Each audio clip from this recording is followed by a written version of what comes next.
Good afternoon and welcome to the Midday News. Here's what we have in the bulletin. Vendors in Portland stage protest over delayed reopening of Boston Jerk Center. Mandeville Market repair funds in question. And later in sports, Reggae Boys defeat Nicaragua in CONCACAF Nations League match. Thank you for joining us. I'm Shamela Pullen. Here are the details. Angry vendors who operate at the Boston Jerk Center in Portland took to the streets to protest against the delayed reopening of the facility. As Karen Simpson reports, the people say they're tired of waiting. Minutes after 4 Friday morning, residents used stones and other debris to block a section of the Boston Main Road in Portland. Many of them Boston Jerk vendors who for weeks now have not earned any revenue since the facility was ordered closed on September 4 due to several breaches of the Public Health Act. There was an expectation that by now they would be back in business. This man, yesterday we were here, we are with two inspectors we see come here, and they were here until 4 or 5 o'clock. And none of them don't come to me and say, you know that it's not going to open or whatever. None of them say, you supposed to come yesterday and to tell you that say, the jerk center supposed to open, and nothing we do here. The vendors contend they've done all that was required of them by the Public Health Department to make the area suitable for reopening. Prep the ground, fix places in the slaughterhouse, seal the kitchen, put in sink, and all of those I've done. They also complain that the financial burden of the closure is beginning to set in. What are we supposed to do with all those pork that they test from the 4th, the 5th of September and they're in a fridge until now? What are we supposed to do with them? We have a picnic figure at school and something, so and we stop it for how much month? 1 month and weeks, and you not come back with nothing to it. Man come here and just go on. That's a foolishness, man. Foolishness. And we have a picnic figure at school, we have a bills to pay. The people are frustrated. Picnic in that way, alright. A quarter lunch money, me just give him one figure at school. Me like 2 more days for now, me not like. What me I gonna do? I won't give us to do, we all try to do it. Everything. They say we must make up a bin, a dirt bin. We all make it up. Everybody do what they have to do. We not see what it is. We don't know. We can't tell the process of what I'm doing. So is it that you guys are frustrated? Yeah, very frustrated because now we owe people. Karen Simpson, TVJ News. Meanwhile, Councillor for the Fairy Hill Division, Ackee Clary, is appealing to health officials to strike a balance and meet the vendors halfway. Based upon that, I asked recently, why can't we have those who are ready start their business again? Because food have to eat, school bills, light, water, all those things, and this is what they do for a living. So I'm saying if there are persons who are 100% ready, I think it's only fair enough that you give them the go-ahead to start. If there are training that you recommend, I would recommend that we do the training in a way that while they're operating, training can continue. So whatever training you need to have them done, we should do it in a way that they can, while they're training, they're earning. So I would highly recommend that we don't keep them any longer, because in the holidays coming up, which is a few days away, that is Heroes Day, I would expect that they would be open so that they can do some business within that time. Over in Manchester, questions are being raised about the allocation of funds to repair the Mandeville Market. Mayor of Mandeville, Donovan Mitchell, is challenging claims that the funds are available to carry out the work. More in this report. Member of Parliament for Manchester Central, Rhodamoy Crawford, recently announced that funds had been allocated to repair the Mandeville Market, which was severely damaged by Hurricane Beryl in July. However, Mayor Donovan Mitchell told the Municipal Corporation meeting that he's unaware of the allocation. According to the mayor, despite multiple requests to Local Government Minister Desmond McKenzie, he's yet to receive a response. What pierced me most is that in speaking to the media, she speaks about a sum of money that the minister says he's going to be spending on the market. I don't know about that.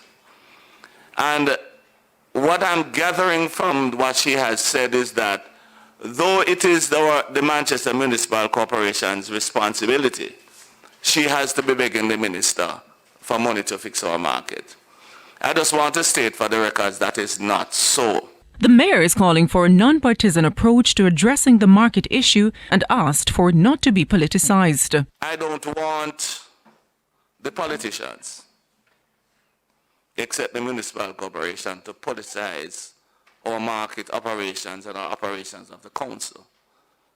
We're not trying to buy any stripes or trying to be going to light. The people of Manchester deserves better, and persons who are selling their wares and selling their foods in the markets. But Councillor for the Craighead Division, Omar Miller, has come to the defence of Ms. Crawford and Mr. Mackenzie, expressing confidence that, despite any controversy, the necessary work on the market will be completed. We don't want to seem as if that we don't have that type of collective relationship where we speak to one another. So I want to apologize, and just to add that there is nothing wrong with the MP for this constituency to speak with the good minister that she has a good relationship about setting up and doing whatever inside of the constituency, Mr. Chairman. Nothing is wrong. And maybe the good minister would have said, I am going to spend some money in your town. You will just not get the circular yet, but you will get it soon. Nakinski Robinson. An 83-year-old woman is dead after a mishap while picking ackees from a tree in Burnt Ground, St. Elizabeth. She has been identified as Udell Towson, a resident of the area. Family members became worried after she did not return home when she left Thursday. The bag which she used to store the ackee and her slippers were found this morning. Her lifeless body was then discovered in an ackee tree. Residents surmise that she may have lost her balance while picking the fruit, as her blouse appears to have been caught in one of the branches. They also say the 83-year-old climbs tree in the area daily and was known as the Ackee woman. Yes, see my shit there. See my shit there when we look. We see rag where you so you would wipe any you see like grandma and so. You understand? And then we see he hot. Then we look, we see his slippers. I wake up in the morning about after 5 yesterday morning, and me and she was carrying water. And I don't see her for the whole day, me and her grandson Che, don't see her for the whole day, and this morning them searching for her. And what? And them find her in a tree down there. So how she in a tree just? I don't, me cartoon me frighten me not go near. Because something like that, go down there look. What's her name? Udell Towson. She's 83 years old. Oh, so she had suffer from anything? Yes, my time she black out. And Udell, them pick ackee and look like it was in balance, and then cut down the tree, but they hang up. Oh. And them call the police, but the police don't reach as yet. So that's how long now since you find her? Well, just about 7 o'clock, I say. And now it's after 10? 10 now, yeah. And the police don't come as yet? No. To a TVJ News follow-up, work is set to resume along sections of the Mandela Highway after the contractor aborted the project because he was being targeted by extortionists. Minister without portfolio in the Ministry of Economic Growth and Job Creation, Robert Nesta Morgan, says the government has a zero-tolerance approach to extortion and will not use the funds of taxpayers to fund criminality. The work along Mandela Highway is being done under the $3 billion REACH program. Projects across the highland, such as the South Coast Highway Improvement Project, such as the Montego Bay Perimeter Road. We're now doing a CAPEX program in Grange Lane in St. Catherine. None of these projects will be impacted by extortionists or criminals. We have a zero-tolerance approach, and we have been assured by the police, the security forces, that they will do everything in their power to ensure that the government's programs are executed for the benefit of the people of Jamaica. It's time for a break. Stay with us. More stories when we return.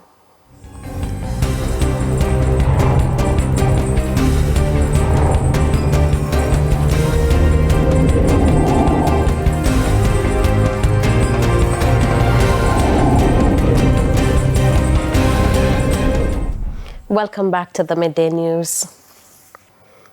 The People's National Party views as worrying an AI-generated video questioning the integrity of the Gleaner. Member of Parliament for Southwest St. Andrew, Dr. Angela Brownberg, says the video is disturbing. I believe that the videos are dangerous. They are dangerous because what they actually do, because of the content and how they frame the arguments, being specific about certain individuals and talking about them.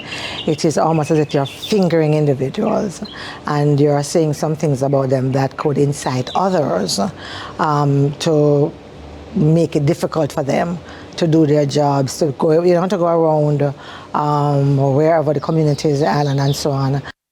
She's urging persons to desist from the practice.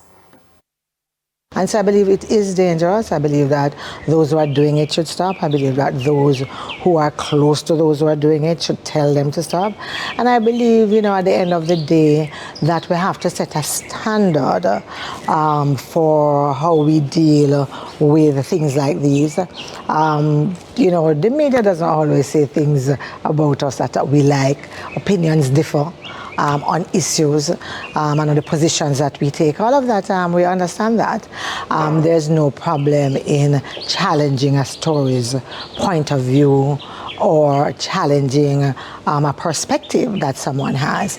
But when you move it now from the action that the person did or the argument that the person made and you focus it on the person, then now that becomes a whole another kettle of fish. More men are being urged to speak up about physical and sexual abuse. The appeal comes days after a man in Hanover took his case to social media to demand action by the police. Now, a local group said it is encouraged by the ongoing change in culture by men on the topic of abuse. The stigma of abuse is slowly, but it is lifting, and we are at a place where the society can understand that women and girls are not the only victims of abuse, but men are victims of abuse, and men are also reaching out for help. But today we're talking about mental health. It's not selected to male or female because we all go through mental health, but men are coming forward now, identifying that they need help, and they should be encouraged to do so. The group, which provides support services to Jamaicans who are victims of abuse, participated in a mental health seminar hosted in partnership with the U.S. Embassy and the Health Ministry. It's now time for the Business Minute. GDP for Latin America and the Caribbean LAC is estimated to grow by 1.9%, moving up to 2.6% in 2025. The World Bank says the estimates are the lowest rates among all global regions, highlighting persistent structural bottlenecks. The bank says for the region to accelerate growth, it must seize the current momentum coming from the U.S. Federal Reserve's decision to lower interest rates, which it expects to provide some relief. It also says inflation control is another positive development due to the region's macroeconomic management. Further afield, Fisher-Price has recalled more than 2 million baby swings due to a risk of suffocation. 5 babies died between 2012 and 2022. According to the U.S. Consumer Product Safety Commission, in most of those cases, the infants who died were unrestrained and bedding materials were added to the product. It says the swing should never be used for sleep and bedding materials should never be added to it. And that's it for the Business Minute. I'm Carrie-Ann Simpson. Thank you, Carrie-Ann. Time now for the top regional and international stories. In the region, Dominica has been included in the list of countries whose citizens are eligible to participate in the 2026 edition of the United States Diversity Immigrant Visa Program, popularly known as the Visa Lottery. A statement from the U.S. State Department said registration for the lottery opened on October 2 and will close on Tuesday, November 5, 2024. During the annual program, the U.S. government grants up to 55,000 diversity visas to allow permanent residency to people from countries with low immigration rates to the United States. They're selected through a random computer drawing. On the international scene, at least 16 people are confirmed dead after Hurricane Milton passed through Florida, though the total number could rise as rescue workers make their way through floodwaters and debris. More than 2 million homes and businesses are without power, and thousands of people have been rescued from flooded areas. Officials are warning more flooding is likely in the coming days. And 23 people are free from a Colorado tourism mine after a deadly accident trapped about half of them 1,000 feet below the surface for hours. Authorities say two groups were touring Molly Kathleen Gold Mine near Colorado Springs on Thursday. It's understood that 12 people were on an elevator system that malfunctioned. One person from that group is dead, and the sheriff says 4 others received medical care for minor injuries. Rescuers got that group to the surface, but couldn't immediately bring up 12 other people farther below. And those were the top regional and international stories. I'm Nikinsky Robinson. We take another break. Sports is next.